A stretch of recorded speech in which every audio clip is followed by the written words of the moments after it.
tried and tested strategies for unlocking your potential. Everybody wants to be happy and wealthy, but few actually manage to achieve it. This vast disparity between fulfillment and desire leaves many of us wondering, what's the secret? 7 Strategies for Wealth and Happiness, 1985, aims to fill this gap by offering tried and tested strategies from the author's own experience as an entrepreneur and motivational speaker. Have you ever seen those would you rather questions that pop up on Facebook and Instagram? Our friends and acquaintances share them in the hope of sparking conversation, and they always say things like, would you rather be poor and happy or rich and miserable? Would you rather have love or a meaningful career? These questions are increasingly popular, and although they can be trite and annoying, they also reflect the reality of our everyday struggles, because the truth is that everybody wants to be happy, and everybody wishes they had enough money to pay the bills. Maybe you don't even want to be wealthy enough to buy a Maserati, but you wish you at least had enough to live comfortably.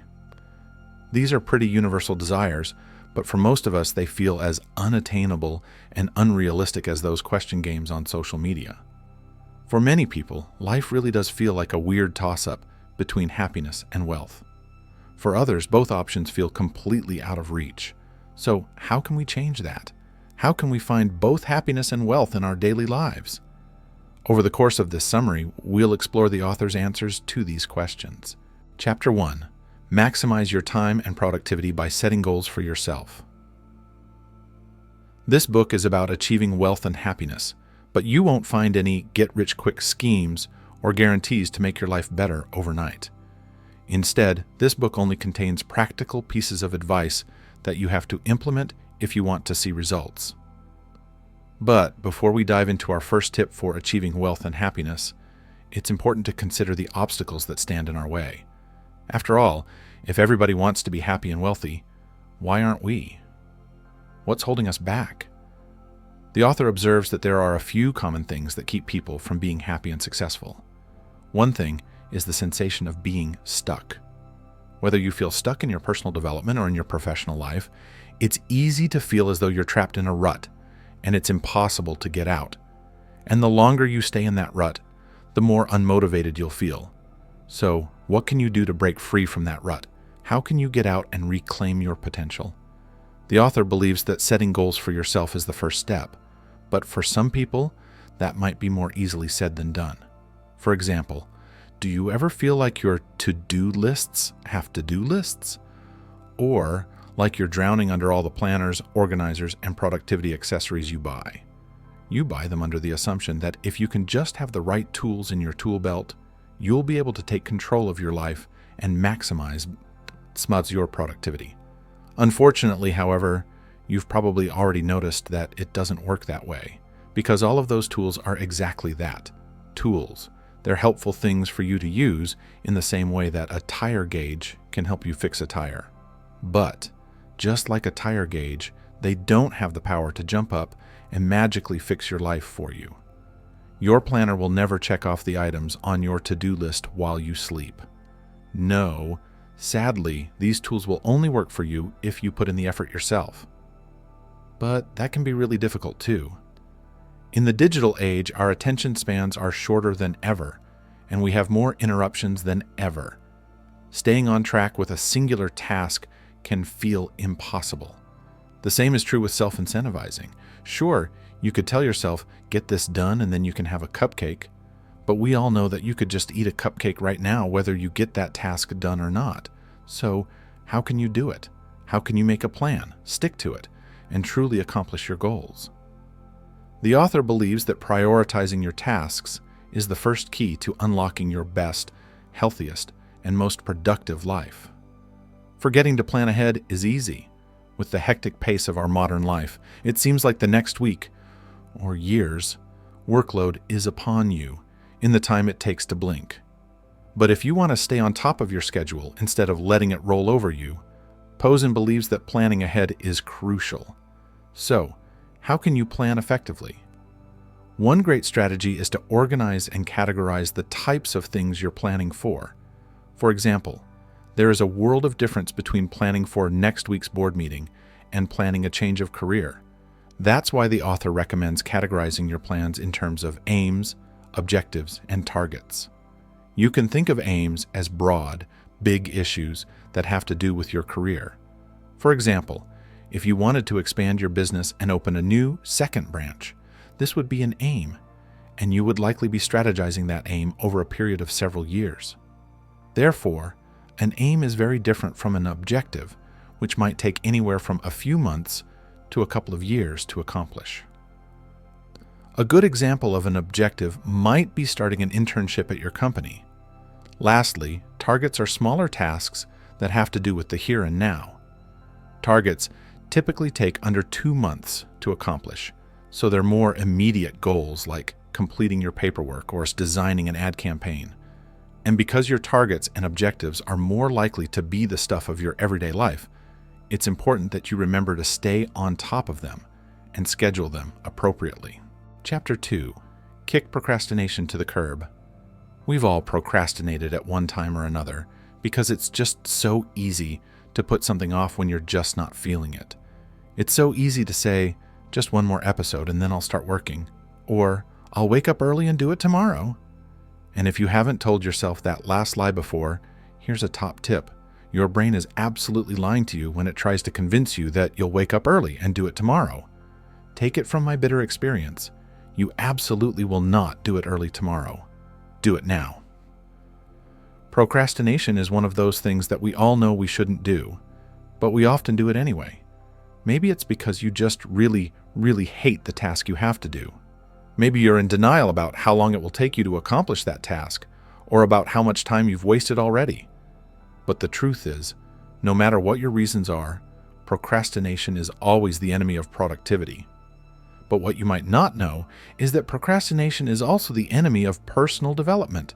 Remember how, in the previous chapter, we talked about people feeling stuck in a rut?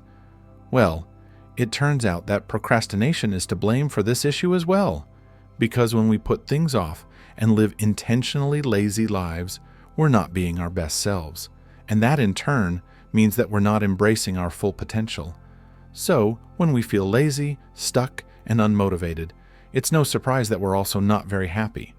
And that's why the lesson from this chapter is, pursue happiness and productivity by kicking procrastination to the curb. So, how can you beat procrastination?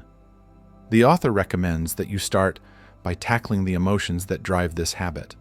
So, let's examine one of the most common and least talked about feelings that fuels procrastination. To put this into context with an example, I want you to think back through your life experiences that have nothing to do with work. For example, have you ever ordered a package and eagerly awaited its arrival only to find that your excitement fades when it finally arrives? This emotional experience might feel perplexing, but it's actually pretty easy to explain. Because sometimes you're more excited about having something to look forward to than you are about the physical product you've purchased. The same is often true of projects as well. Whether you've gotten a new promotion at work or you're excited to spearhead a new project, we often start out really excited and find that our excitement dwindles as time goes on. It usually starts fading once we reach the actual work part of the project. By contrast, maybe you're really anxious about a project and you've been nervous about it for a while, but once you sit down to work on it, that excitement or anxiety is gone. In its place is your sheer boredom or annoyance with the reality of what you have to do. Once the excitement or anxiety is gone, it's easy to tire of the project, look for ways to avoid it, and chase the next emotional high. It's therefore unsurprising that this cycle is a huge factor in the development and maintenance of our relationship with procrastination. But now that we know this is what happens, let's find a way to counteract it. The author's research shows that we can actually trick our brains into hacking our happy hormones and enabling us to stay motivated. How does it work? Well, it all starts with a choice. It's no secret that human beings love choices. In fact, allowing your toddler to make small decisions is one of the most common parenting tips around. Even choosing something as simple as what color dress you want to wear today can make a toddler feel proud and powerful. And the same is true for adults. We often connect personal and professional satisfaction with a sense of being in control, so making choices is a fast way to hack our motivation. For example, if you have a mountain of work to do, try making choices that will help you break that mountain down into small, manageable chunks. For example, let's say that you have to read a 50-page document and then design a PowerPoint presentation that reflects the information you've read. If you consider that task in its entirety, it sounds overwhelming. It will take hours. It's enough to make you give up and start binge-watching your favorite show on Netflix. But what if you broke that big task down into smaller increments and addressed each one at a time? You can start by reframing your task in your mind and thinking, I have to read this document first. If you can do this in a relaxing workspace, preferably with a delicious coffee or tea for a dash of yummy motivation, then it's easier to focus on one task at a time. And once you've accomplished that task, reward yourself with a little break or a cupcake and move on to the next one. Chapter 3: How to Grow Your Wealth. In both of the previous chapters, we've examined some practical steps you can take to become happier. But now, it's time to turn our attention to the other key topic of this book: wealth. When we think about our own everyday lives, it's easy to see that wealth can be just as elusive as happiness. Everybody wants to be rich, just like everybody wants to be happy. But we rarely take the right steps to make either of those dreams come true. So, in this chapter, we'll learn how you can cultivate good financial habits that will help you increase your wealth. And we'll start with a pretty universal desire: becoming a millionaire. If you went up to the average person on the street and asked them, would you like to be a millionaire? Pretty much everybody would say, yes, I'd love to be a millionaire. However, the author observes that having an excess amount of wealth can be more problematic than you might think. That's because it's a lot easier to become a millionaire than it is to stay a millionaire. Why? Well, although we tend to conceptualize $1 million as being an infinite sum of money, the truth is that it's anything but. So let's imagine that you really do have $1 million. You spend at least half of it on a fancy house. You spend more on a luxury car. You spend a little extra on some designer clothes to match your new lifestyle. Now, an overwhelming portion of your infinite amount of money is gone. How are you going to make your house payment? How will you pay for your flashy car's insurance or repairs? How can you keep up with your new high-class friends? What are you going to do when something breaks in your house, requiring expensive repairs? The author observes that self-made millionaires who hang on to their nest eggs are successful because they considered these dilemmas in advance and planned accordingly. Sure, there are a lot of young self-made millionaires and celebrities who are happy to flash wads of cash around and who blow their money trying to maintain their lifestyle, but these are the folks who quickly run out of cash. By contrast, the millionaires who make few expensive purchases and control their budgets carefully are able to hold on to their wealth for a long time to come. And the author's research indicates that many millionaires practiced this strategy for a long time before they ever attained their wealthy status. In fact, the penny-pinching strategies they employed are so accessible that pretty much anyone could implement these tips to become a self-made millionaire. Here's how it works. You start by simply cutting out all the purchases you don't need. The things we buy may be different for everyone, but the logic is the same. Because at one point or another, everyone has thought, oh, it's only $5, $10, or $15. It won't hurt to spend just a little bit. But every time we employ that logic and spend another small amount on something we don't need, we're throwing away another little bit of money. And if we repeat this process multiple times every month, we've thrown away hundreds of dollars before we ever even realize it. But what would happen if we held on to those little chunks of money every time instead? What would happen if we saved them and put them aside? By carefully saving over time, the author affirms that it's easy to put aside enough money to become a self-made millionaire. In fact, contrary to popular opinion, you don't need to make 7 figures to begin with. You don't even need a substantial salary.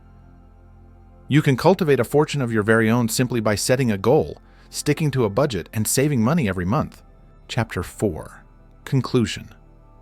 Despite all the differences that divide us, most human beings on Earth are united by two common things. We all want to be happy, and we all want to have money. But because we often view these goals as being unrealistic or unattainable, we tend to settle for something less and assume we'll never be happy or wealthy. And in doing so, we cultivate a defeatist attitude that holds us back from pursuing our goals. The author asserts that if we want to actually accomplish our goals, it's important to start by revamping your mindset. And you can do that by developing good habits that encourage success. Setting goals for yourself is a great place to start. This practice will help you to develop determination and discipline. It will also show you that you can make your dreams come true as long as you put in the work. Another important step is eradicating procrastination from your life. Everybody procrastinates at one time or another, but we have to kick this habit if we want to achieve our goals. And lastly, you can grow your wealth by saving a little bit of money here and there and making smart financial choices. These tips might seem pretty simple, but if you put them into practice and apply some good old-fashioned determination and hard work, these tips will help you become happy and wealthy.